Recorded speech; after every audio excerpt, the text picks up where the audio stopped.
कलयुग के बारे में सीता जी ने राम से पूछा था कि सोने सोने मंदिर होंगे, भरी रहेगी मधुशाला। हे राम, कलयुग का क्या हल होगा? तो राम ने कहा कि कलयुग में कर्म धर्म होगा कि नहीं? तो राम कहते सीता, कर्म भी होगा, धर्म भी होगा और मंदिर भी होंगे, लेकिन एक समस्या आएगी। क्या? कलयुग में वो ये आएगी।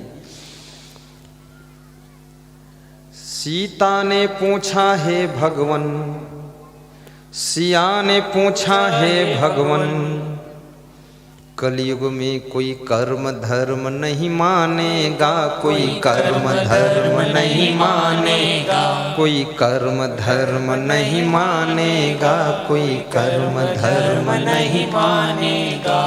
सीता जी को संदेह हुआ कि कलयुग में कोई कर्म धर्म तो मानेगा नहीं, बिगड़ रहा देश।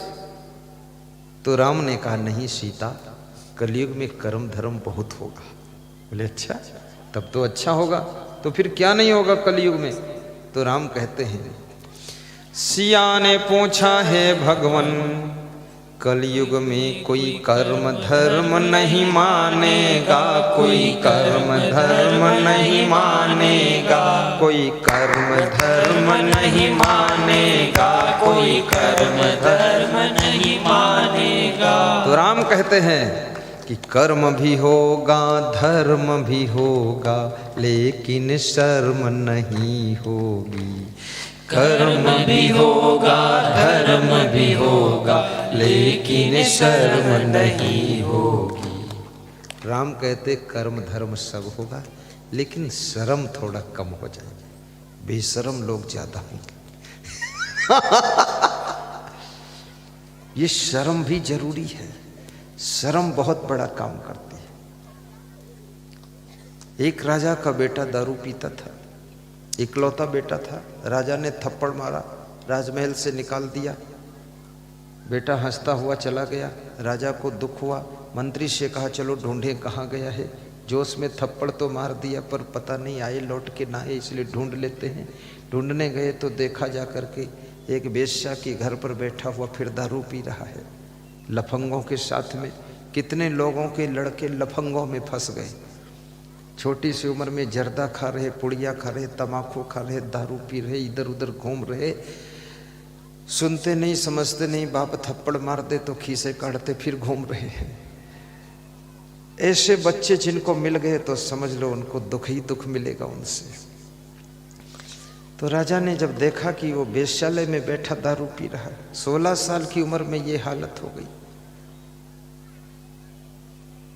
तो मंत्री ने कहा इसको रंगे हाथ पकड़ो और यहीं पीटो। तो राजा ने कहा कि मंत्री थोड़ा विवेक से काम करना चाहिए। उस लड़के की नजर भी अपने बाप के ऊपर पड़ गई, राजा साहब पर पड़ गई कि मेरे पिताजी आ गए। अरे तो साथियों के साथ बैठा था, बोले कहाँ छिप जाऊं, कहाँ भागूं? बोले कुछ नहीं छिपने को। तो एक तिनका उठाया, खरपतवार का तिनका आंख के सामने कर लिया। बोले तिनका की आड़ ले लेता। तो राजा की आंखों में आंसू आ गए। बोले अभी मेरे बेटे के आंख में तिनका भर की शर्म है, इसलिए सुधरने की संभावना है अभी, इसलिए इसको रंगे हाथ नहीं पकड़ना चाहिए, छोड़िए वापस लौटिए, बाद को इसको सुधारता हूं। तिनका भर की भी शर्म जिसके पास है वो अभी भी सुधर सकता है। जिसके पास में तिनका भर की शर्म नहीं बची, अब वो नहीं सुधरेगा। इसलिए शर्म, अभी मैं यहाँ बैठा प्रवचन कर रहा हूँ, मैं भी शर्म रखता हूँ, बेशर्म नहीं हूँ, शर्म है, इसलिए ठीक से कपड़ा पहन कर बैठता हूँ, नहीं ऐसे खुल्लम खुल्ला थोड़ी बैठूँ। और सब माताओं बहनों के पास भी शर्म है, सब धोती ठीक से पहन कर बैठी है।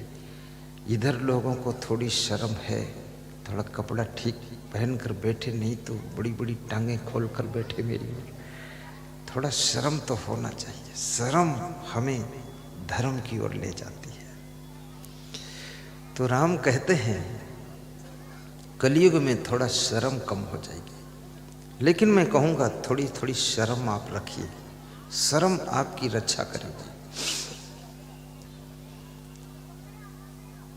राजा अपने बेटे को सत्संग में ले जाता है, सत्संग बच्चा सुनता है, उसका विवेक जग जाता है, दारू छोड़ देता है, वेश्या का संबंध भी छोड़ देता है और दिव्य राजकुमार बन जाता है। याद रखना, गोबर में गिरा हुआ सोना भी दिखता है कि उसके ऊपर गोबर लगा है, लेकिन वो सोना को उठाकर अगर स्वच्छ जल में धो दिया जाए तो गोबर धुल के अलग हो जाएगा और सोना फिर वो चमक जाएगा।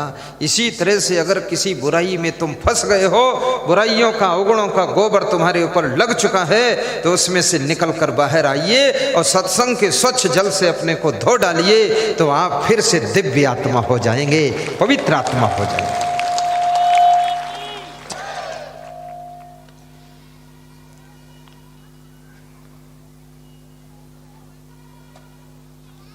सिया ने पूछा है भगवन,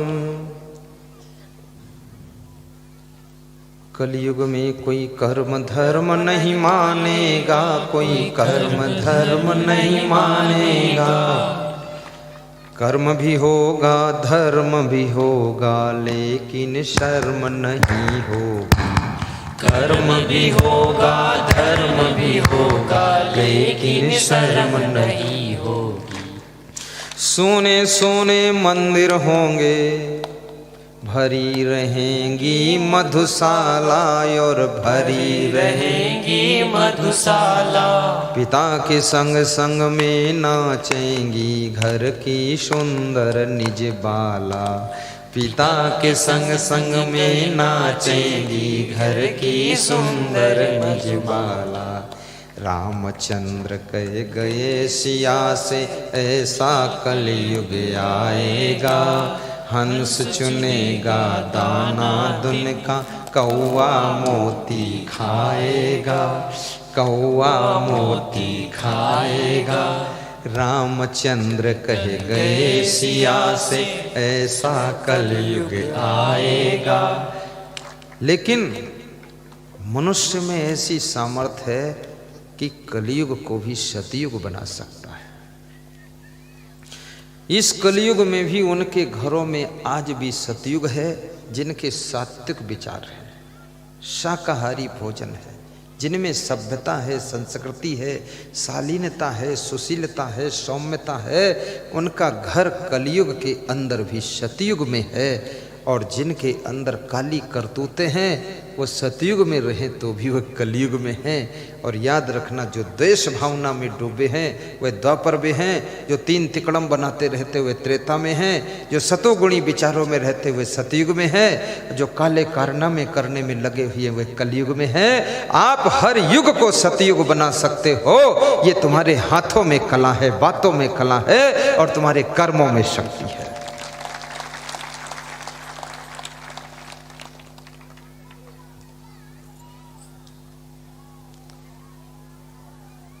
महात्मा जी के हाथ में एक कटोरी हलवा जब आता है तो महात्मा जी सोच में पड़ जाते हैं और कहते हैं, सेठानी जी अपने सेठ जी को भी हलवा दे दीजिए खाने के लिए। सेठानी कहती हैं, उनके रोने का वक्त है, खाने का वक्त नहीं है। रोने का वक्त क्या मतलब, तुम क्या कहना चाहती हो सेठानी? सेठ को तुमने कोई दुख दिया है जो रो रहे? नहीं, मैंने दुख नहीं दिया। बिजनेस चल रहा था संत जी, जिसमें 10 लाख का प्रॉफिट होने वाला था। उसमें 5 लाख का प्रॉफिट हुआ है। उस 5 लाख के प्रॉफिट की खुशी में मैं देसी घी में हलवा तल करके पूरे गांव में बांटूंगी। आज 5 लाख बहुत है। और हमारे सेठ जी इसलिए दुखी हैं कि 10 लाख का प्रॉफिट होना था, 5 लाख का प्रॉफिट हुआ है, तो अनुमान में 5 लाख का घाटा हुआ है, इसलिए ये रो रहे हैं। एक ही घटना है, समझ अलग अलग है। सेठ को लगता है कि 10 लाख प्रॉफिट होना था और 5 लाख ही प्रॉफिट हुआ, इसलिए 10 लाख में 5 लाख कम हुआ प्रॉफिट तो 5 लाख का घाटा मान करके रो रहे हैं। और सेठानी सोच रही है कि प्रॉफिट तो प्रॉफिट है, 10 लाख का होना था, 10 लाख का नहीं हुआ प्रॉफिट, लेकिन 5 लाख का हुआ तो ये क्या कम है, ये भी बहुत है। ऐसा सोचकर सेठानी खुशियां मना रही है। याद रखना, जो अपने आप को समझाना जानते हैं, जिनके पास विवेक है, वह लोग कम प्रॉफिट में भी ज़्यादा खुश होते हैं, और जिनके पास विवेक नहीं है वो अधिक प्रॉफिट में भी दुखी रहते हैं।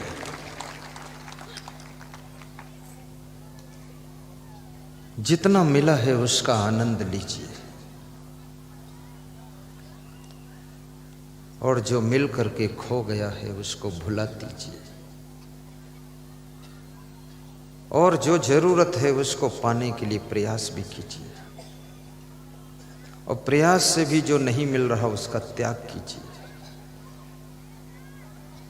और जो मिलने वाला ही नहीं है उसके पीछे दौड़ना बंद कर दीजिए। जो तुमको बहू मिली है उसी के साथ में खुशियां मना लीजिए।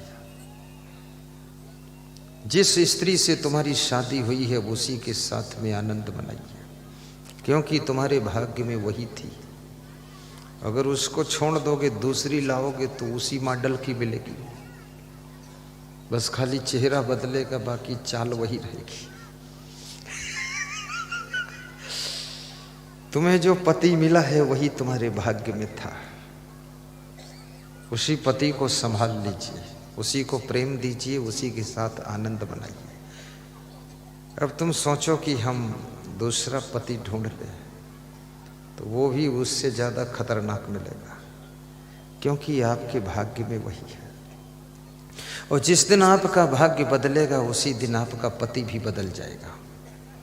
पति का स्वभाव बदल जाएगा, खान पान बदल जाएगा, विचार बदल जाएगा, नेचर लेक्चर बदल जाएगा, स्ट्रक्चर बदल जाएगा, और पति बिल्कुल चेंज हो जाएगा। तुम कहोगे कि ये तो बिल्कुल देवता हो गए, भगवान हो गए, कितने खराब थे कितने अच्छे हो गए, अब ये तो हमसे भी ज़्यादा बेहतर हैं, अब तो इनके चरण छूना चाहिए। वो बदल जाएंगे। इसलिए कभी कभी आप देखते हैं कि आप अपने बेटे से बहुत तंग हो जाते हो, लेकिन जब आपका भाग्य बदलता है तो बेटे में चेंजिंग आ जाती है। और ये आत्मा अजर अमर अविनाशी है। अनेक जन्म में जो तुमने कर्म किए हैं इस आत्मा ने, उन कर्मों का संग्रह ये आत्मा अपने पास रखती है, और उन्हीं कर्मों के अनुसार आपका भाग्य बनता है, और उसी भाग्य को आपको भोगना पड़ता है। इसलिए जो लोग चाहते हैं कि मेरा भाग्य अच्छा हो, उन्हें कर्म अच्छे करना चाहिए। कर्म की चाबी से ही भाग्य की गाड़ी स्टार्ट होती है। कर्म संभालोगे तो भाग्य संभल जाएगा, और कर्म बिगाड़ोगे तो भाग्य बिगड़ जाएगा। भाग्य किसी का भगवान नहीं बनाता है। भगवान इस झंझट में कहाँ पड़ेगा, करोड़ों अरबों लोगों का भाग्य बनाए। कितना बड़ा ऑफिस कार्यालय रखना पड़ेगा, लेखा जोखा। जीव कर्म आप करे फलहु भोगत आप भ्रमते संसार में मुक्ति लहत है आप। स्वयं कर्म करोत्यात्मा स्वयं तत्फल मोसनते, स्वयं भ्रमंते संसारे स्वयं तस्माद् विमुच्यते। भोक्तारो विप्रमोचनते कर्ता दोषेण लिप्यते। नीति शास्त्र में लिखा है कि तुम्हारा कर्म ही तुम्हारे भाग्य की रचना करता है। इसलिए अच्छे कर्म कीजिए, आलस्य भी मत कीजिए, और भक्ति भी कीजिए। भक्ति आपके जीवन को शांति देती है। और भक्ति कहाँ मिलती है और कैसे मिलती है भक्ति? भक्ति स्वतंत्र है। गरीब भी भक्ति कर सकता है, अमीर भी भक्ति कर सकता है। भक्ति स्वतंत्र सकल सुख खानी, और भक्ति समस्त सुखों की खान है और स्वतंत्र भी है। शिवरी ने भी भक्ति किया था झोपड़ी में रहकर, मीराबाई ने भक्ति किया था महलों में रहकर। आप गरीबी में भी भक्ति कर सकते हो, अमीरी में भी कर सकते हो। लेकिन भक्ति मिलती है सत्संग से। बिनु सत्संग न पावहीं प्राणी। मानस की चौपाई है, भक्ति स्वतंत्र सकल सुख खानी। गाइए, बोलिए। भक्ति स्वतंत्र सकल सुख खानी, बिनु सतसंग न पावहीं प्राणी। बिनु सतसंग न पावहीं प्राणी।